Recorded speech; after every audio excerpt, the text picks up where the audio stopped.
I dated the leading actor for 7 years, but we could never go public. At first, he said his career was still on the rise, and he couldn't let anyone know we were together.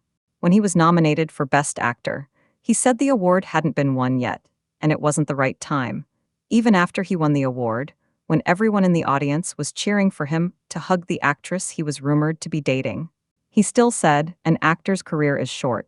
I need to make the most of these few years." Later, I took a 3-year hiatus, and my first album after returning to the industry caused a sensation. At the All-Star Gala, when a reporter asked me about my creative inspiration, I smiled and replied, "It was just a moment of inspiration." My husband thought it sounded good, so I released it. When everyone was surprised by my marriage, the leading actor, who had been separated from me for 3 years, looked utterly stunned. His eyes red. Lysander Whitfield stepped out of the shower, drying himself off. In the dim light, his profile looked flawless. I had to admit he was incredibly handsome. His face was gentle like spring breeze, and his eyes sparkled like stars. I couldn't help but look at him a few more times. He turned his head slightly, glanced at me, and gave a mischievous smile. "What's wrong? It's time to talk, isn't it?" I shifted my gaze, took a deep breath, and gathered my courage to say, "Let's break up. Over the past 7 years, we never had a normal couple's life. You wouldn't even touch me."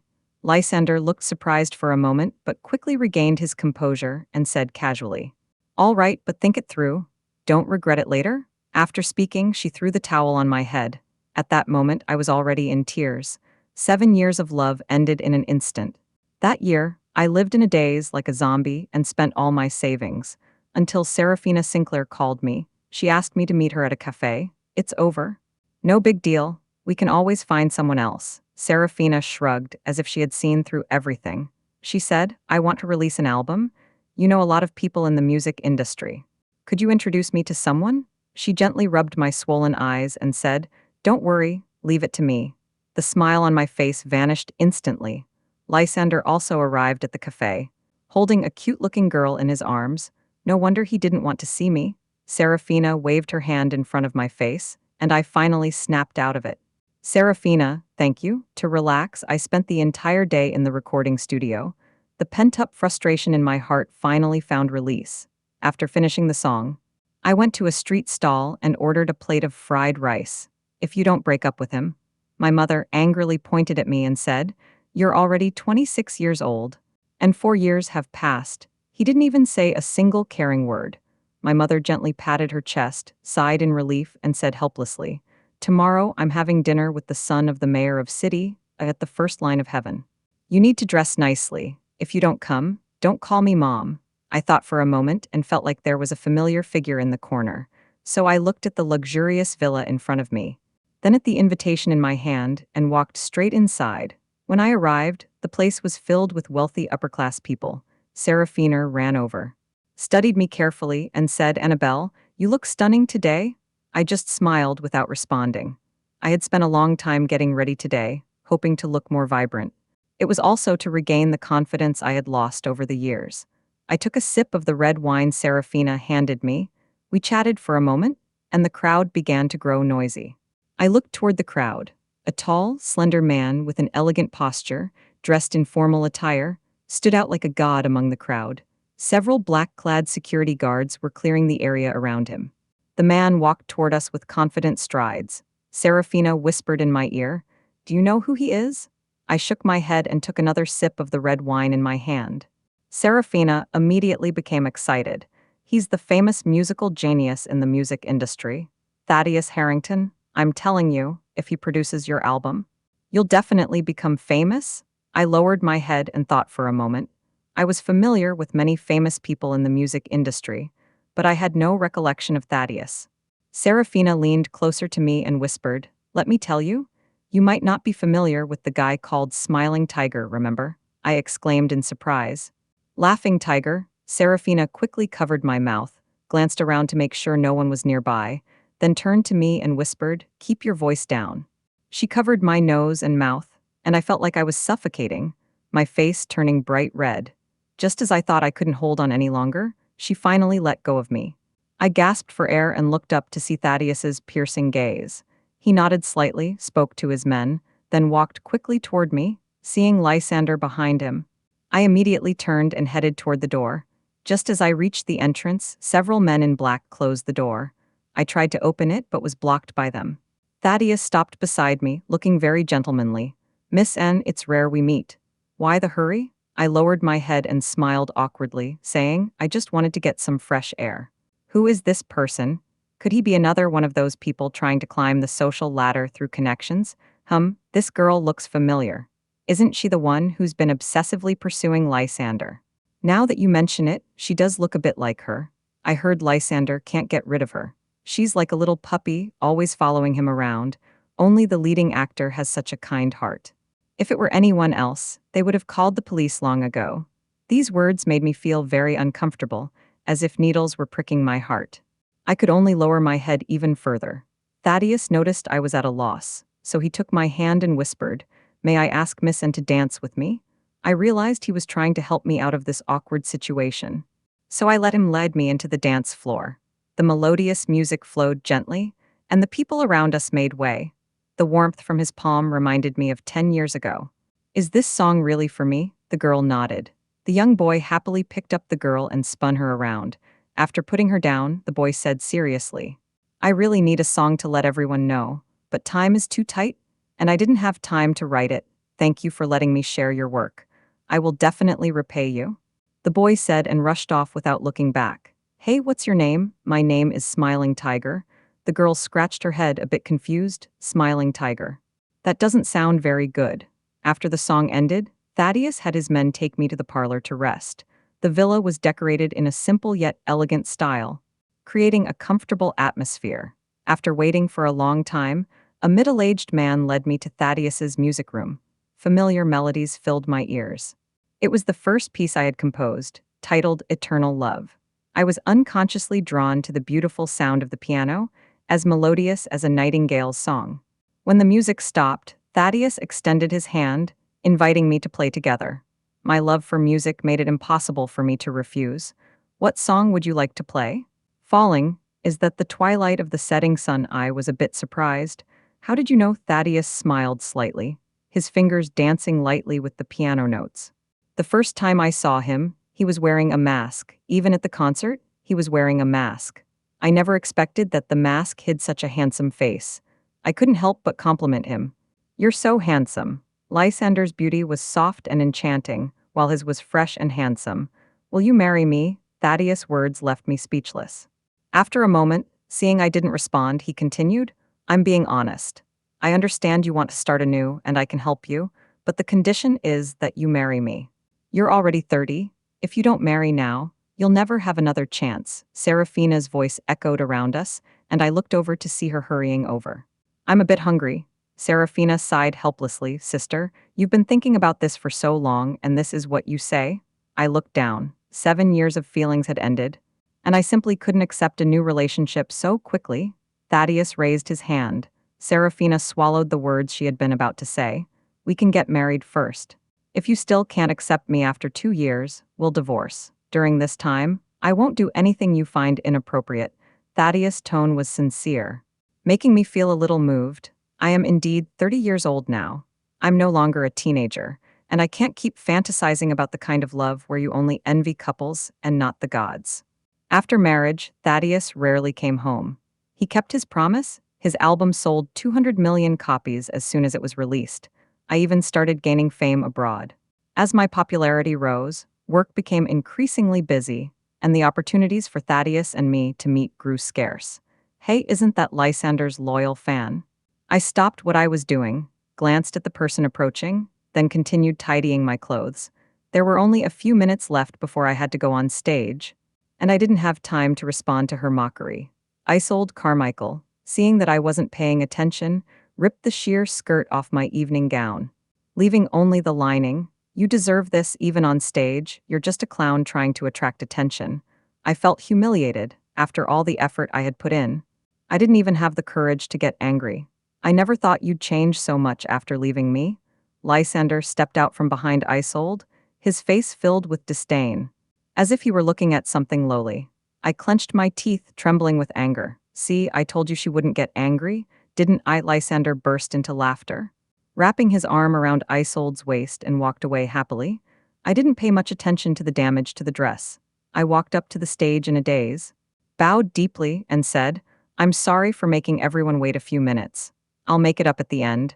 I believe everyone has experienced that feeling of loving deeply, but being powerless. This song, Sunset, is for all of you. I hope we can all find our carefree selves again."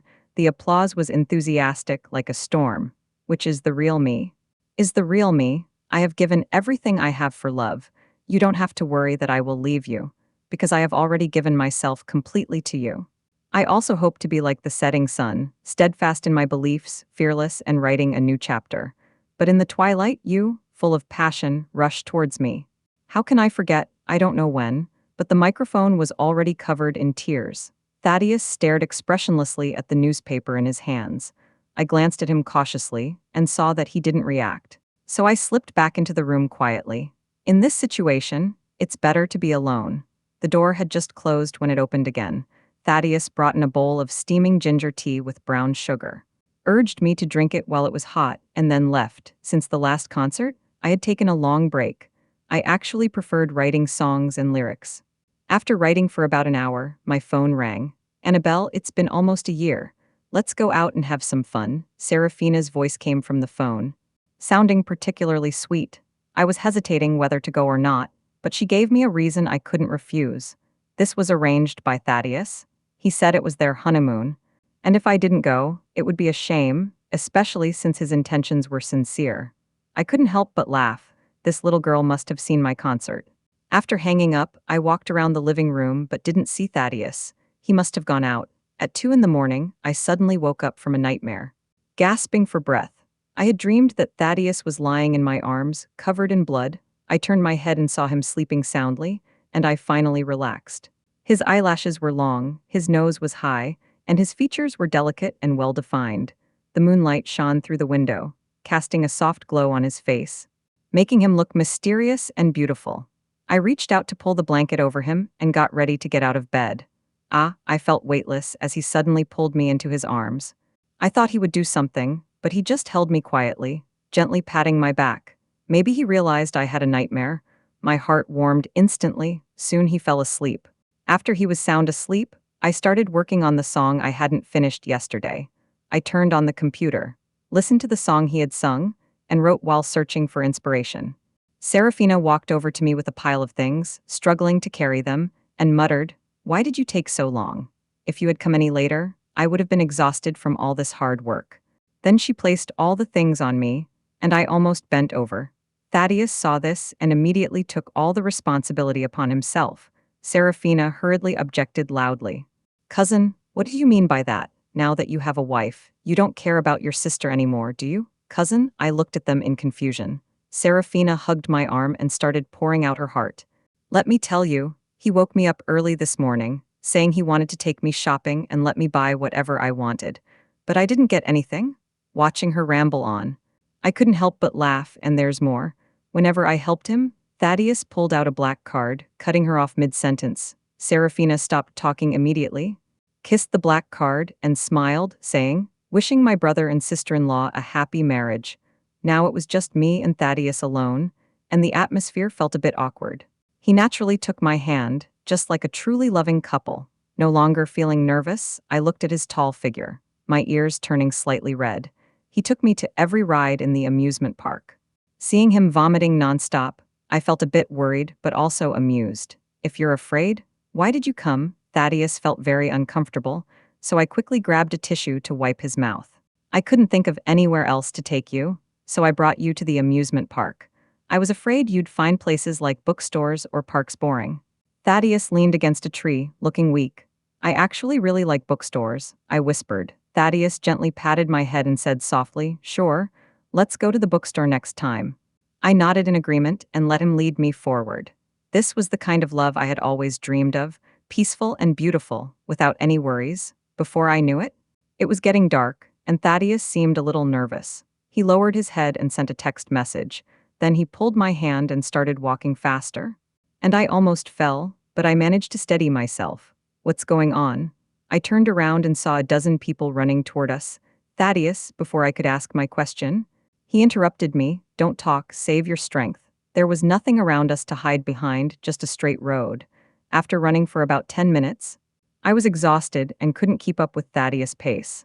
I fell heavily to the ground. Thaddeus stopped, pulled me up, and then embraced me in his arms. I was marveling at his stamina when suddenly, a rock flew straight toward Thaddeus's head. Yan Heng, watch out, Thaddeus easily dodged it. I almost didn't catch him, but he reacted quickly and pulled me onto his shoulder. I don't know how long it took, but Thaddeus began to feel exhausted. I felt a pang of guilt and said, "Put me down, I've rested enough." Thaddeus was panting heavily, but his tone remained firm. "It's okay, sing a song, your voice is beautiful." I replied with some annoyance. At a time like this, how can you still be in the mood to listen to a song? Although I had many questions, I knew now wasn't the time to ask. We kept running on the highway to escape them. Thaddeus ran toward a side road, but we didn't get far before we were blocked by an abandoned basketball court. Thaddeus sat me down on a stone bench, leaned over, blew on my knees, and whispered, "Does it hurt?" He didn't ask, and I didn't even realize I was bleeding. I shook my head and smiled. "It's okay.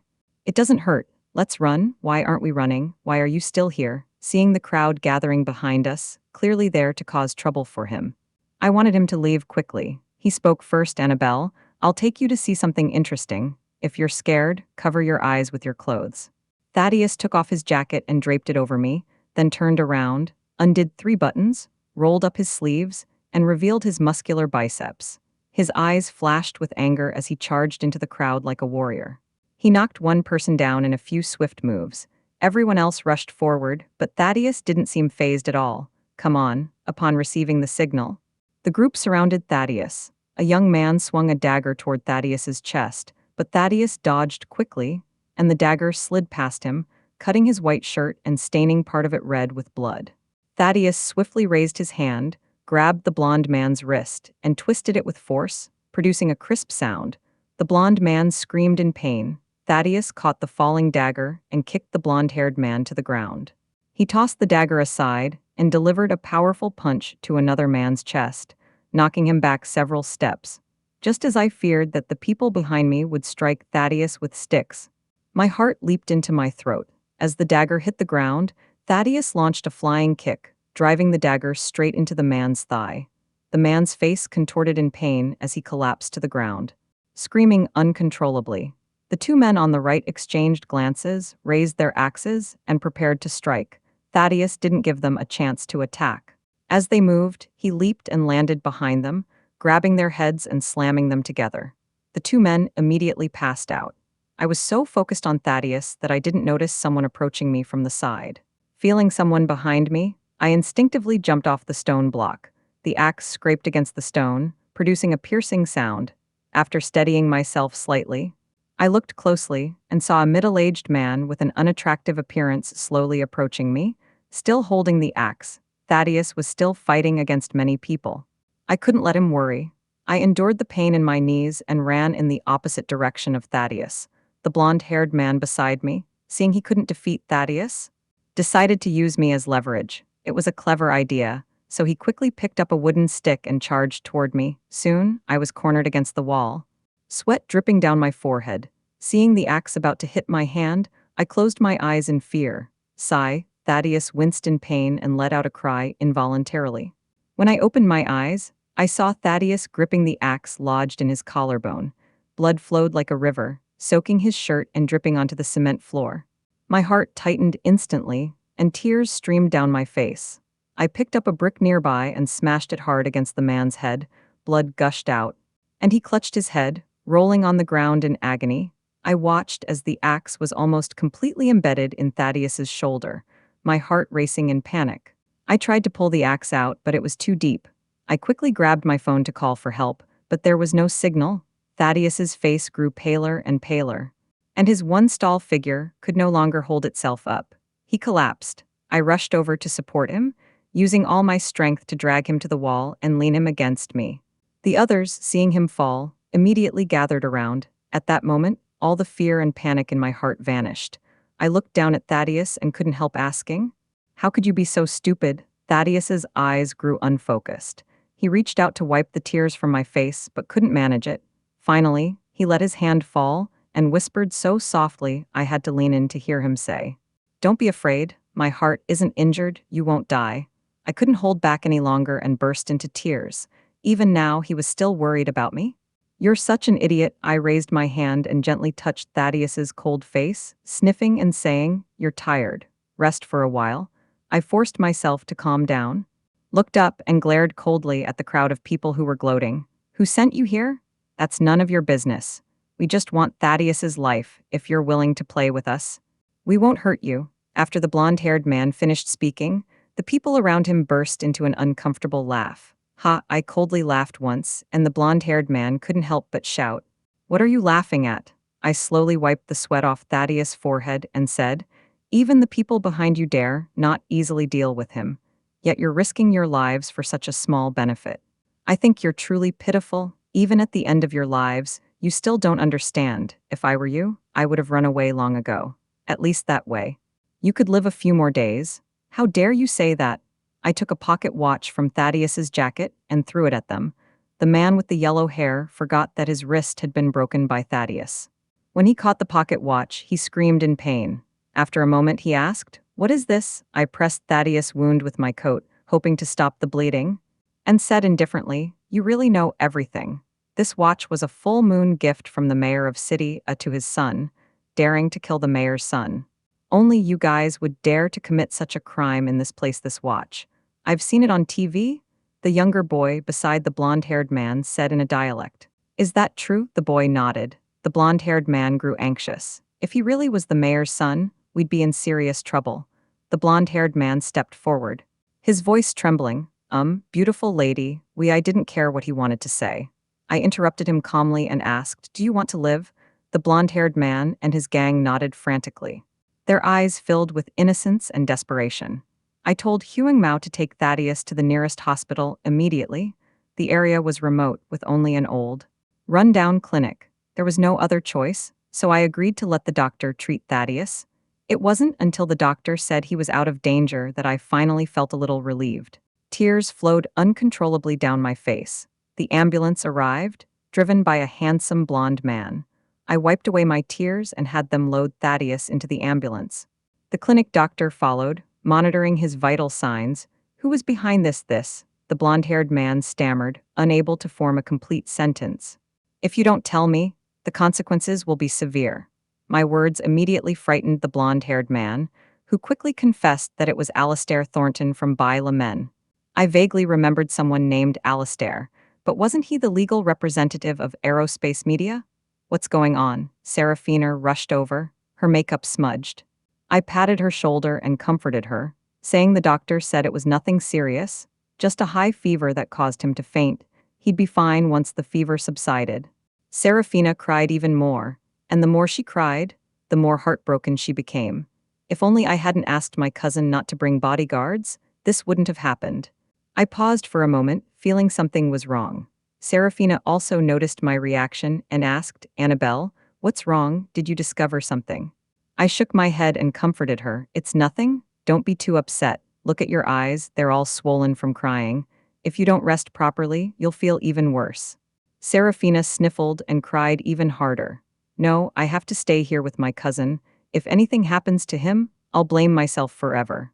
I tried to gather my thoughts, feeling a growing sense of fear. "We stayed at the hospital for 10 hours, Serafina said guiltily. I looked at her in confusion, and Serafina continued, "Actually, my cousin really likes you.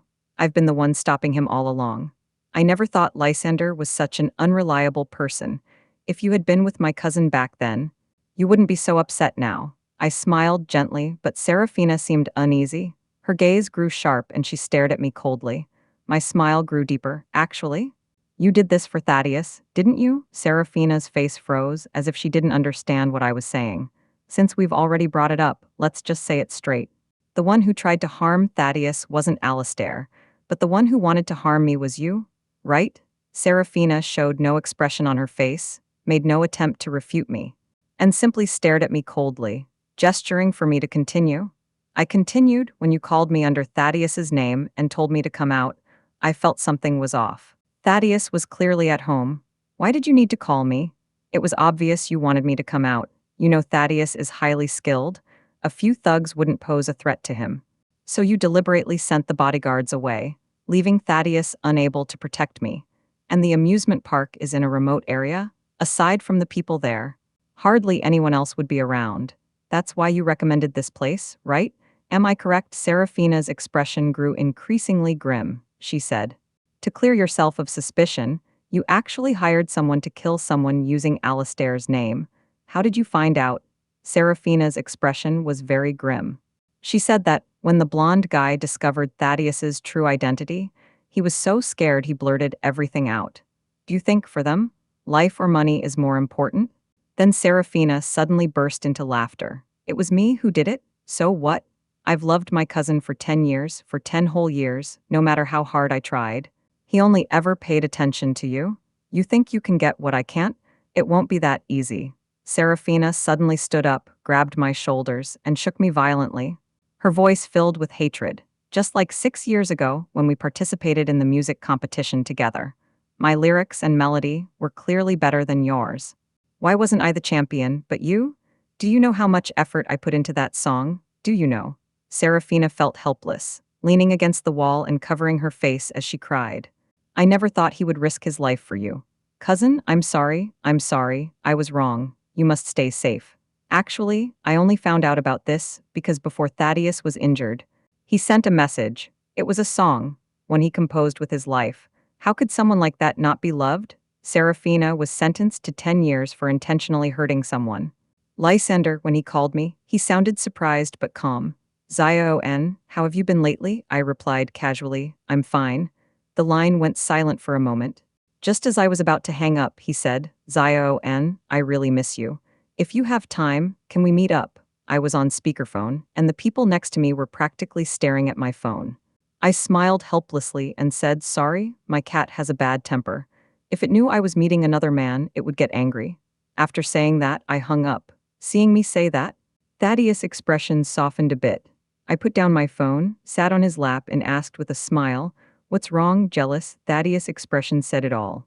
He was jealous. He casually replied, no, I teased him. Really? No, on a whim. I decided to go on the date, but Thaddeus immediately frowned. You said you weren't going? Seeing how upset he was, I worried his injury hadn't healed yet and comforted him. I was just joking. By the way, Serafina is your cousin. She's liked you for so long. Can you really bear to let her be punished? Thaddeus's eyes shone like fireflies, incredibly captivating.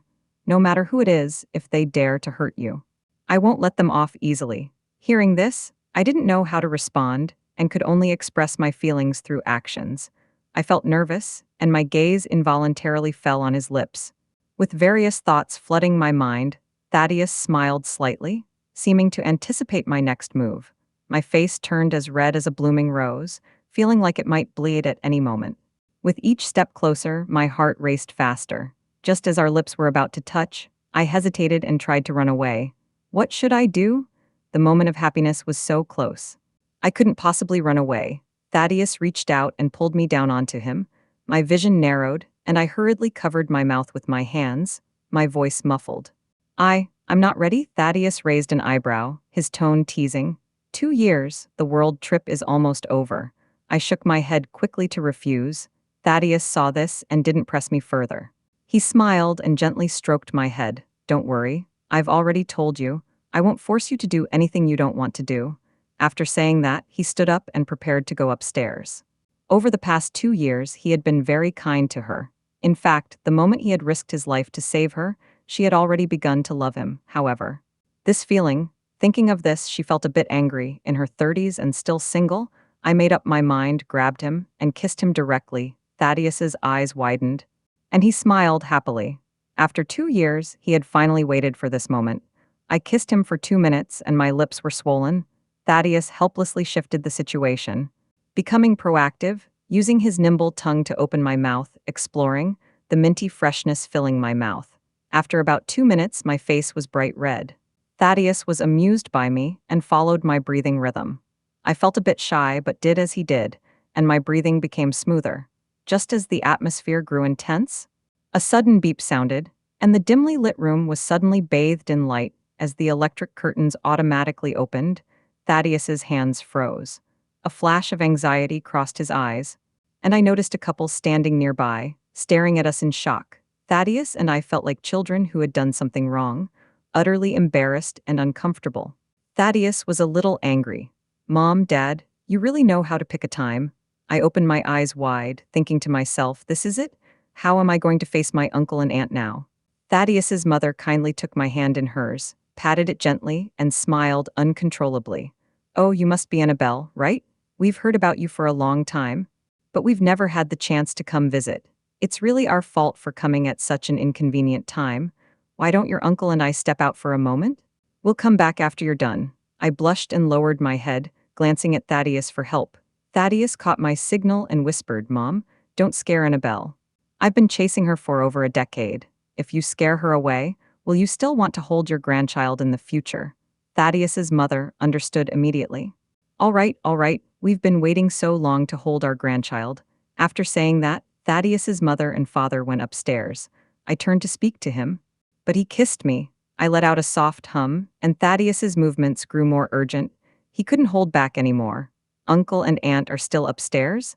I struggled to push him away. My words muffled, Thaddeus gave me a charming smile. That's better. What do you think? In the end, I felt utterly exhausted and couldn't get out of bed for 3 days. Thaddeus, how frustrating. I picked up my phone and saw it was full of calls from strangers. At first, I thought they were spam calls, so I didn't pay much attention. I scrolled down to Lysander's text message. Congratulations on winning the award. If you have time, can we meet up? Every time I come home, I think about the days we spent together. I regret not cherishing you back then. I hope you can give me another chance to start over. I wasn't interested, so I deleted his number and blocked him. The old me was worthless in his eyes, but now I make him feel out of reach. After washing up, I went downstairs and saw Thaddeus dressed very formally. In the past 2 years, he'd only dressed like this on our first meeting. I asked curiously, "Why are you dressed so formally today?" Thaddeus took my hand, guided me to a seat, and looked at me with tenderness. I only dress this formally on very special occasions. I opened my mouth slightly and asked, but wasn't our first meeting a special occasion? Thaddeus leaned closer and whispered, the first time was just to see you. I couldn't help but blush, looking into his deep, loving eyes, feeling a little excited. Thaddeus gave a mischievous smile and said, actually, it wasn't like that. Let me show you, and then there was nothing else. What a disappointment, I'll never kiss him again. To celebrate my winning the Golden Melody Award, Thaddeus hosted a grand all-star banquet. Famous nobles and popular singers from city all attended. I wore a red evening gown and stood at the center of the stage, looking very eye-catching. Like Thaddeus, I didn't like such formal occasions and preferred to be more relaxed and unrestricted. However, he mentioned that while the gathering was to celebrate my award, it was also to help me expand my network. I had no choice but to agree. The journalists below were all excited. One of them asked, "MSN, your first album after your comeback broke the sales record in the Chinese music industry. Where did you get the inspiration for your creation?" It was just a whim. My husband thought it sounded good, so I decided to release it. I smiled slightly. The moment those words left my mouth, they sparked a flurry of discussion. Everyone was surprised that I was already married, and the leading actor, who had been separated for 3 years, looked particularly shocked, with a hint of red in his eyes. I found an excuse to leave. Thaddeus took me to the garden, rummaged through his pockets for a moment, hurriedly told me to wait, and then walked away quickly. The bright moonlight shone on the ground, as if covering the earth with a layer of silver light. I looked up and felt as if time had stopped. The beauty was hard to believe, and I dared not touch it, afraid that touching it would ruin it. A gentle evening breeze blew, bringing a touch of coolness. I unconsciously wrapped my arms around myself. Wearing a coat, I turned around happily and looked behind me. Yan Heng, but when I saw it was Lysander, I immediately stopped smiling, shrugged my shoulders, dropped my coat to the ground, and coldly asked, "What are you doing here?" Lysander looked dejected and disappointed. "You're married?" I turned my head away, not wanting to look at him anymore. "Yes, I am." "Is he good to you?" I said impatiently. "Lysander, if you have nothing else to do, you can leave now." Lysander suddenly stepped forward to grab my hand, but was kicked away by Thaddeus, who had rushed over. Thaddeus asked anxiously, "Annabelle, are you okay?" I leaned into his arms, though I was still afraid. But seeing him rush over to protect me, I felt better. "I'm fine." Thaddeus sighed in relief upon hearing my words, then angrily ordered his men to take Lysander away. Finally, things calmed down. Thaddeus knelt down on one knee and said seriously, Annabelle, we've been married for 2 years, and I've never officially proposed to you. Annabelle, will you start a new chapter with me and create a happy life together? I nodded and smiled happily. I will. So you've known my mom all along. Did you arrange that blind date too? Before Thaddeus could answer, my mother spoke up first. Look at how good Zio Heng is. You went on a blind date, but you didn't go. If you hadn't wasted a few years of your youth, I would have already had a grandchild with your mother. Thaddeus and I exchanged a smile, and Thaddeus's mother immediately agreed. The mother-in-law is absolutely right, but it's all Heng's fault. He's too shy. He doesn't even know how to chase a girl. Thaddeus's face turned bright red with embarrassment. Mom, can you give me some face in public? What if my grandson hears you? How am I supposed to teach my child then, you? What grandchild? Thaddeus's mother's eyes lit up the moment she heard that. She looked at my slightly rounded belly, saw me nod, and started bustling around like a nanny. My mom suddenly fell silent for a moment, then said, Annabelle? Don't blame Mom. I was so moved that tears nearly fell from my eyes. I hugged my mom tightly. I understand. You've always been by my side when I needed you most. Thank you, Mom. Thaddeus gently wiped the tears from the corner of my eye. Annabelle, I've finally waited for you. Me too, my Thaddeus. With you by my side, the rest of my life is enough.